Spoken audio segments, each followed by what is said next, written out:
Icyumweru cyiza bavandimwe, ngira ngo nk'uko mubibona ku mashusho, aha turi ni kuri Regina Pacis Remera, saa 5:02 nibwo twahageze.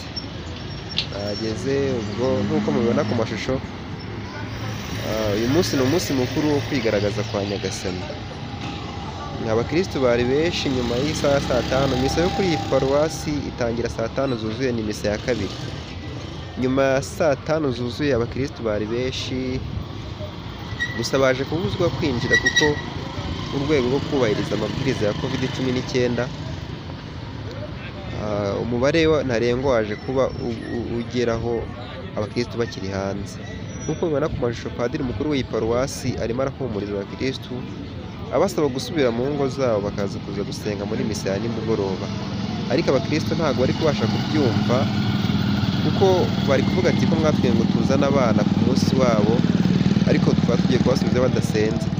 Gusa mu kubahumuriza babwiye ko baza kuza gusenga mu misa ya nimugoroba kubera icyorezo cya COVID-19 itemera ko abantu bicara begeranye. Ntabwo rero bakwinjira bose. Abakirisitu bakomeje gutakamba ariko nta kintu byigeze bitanga.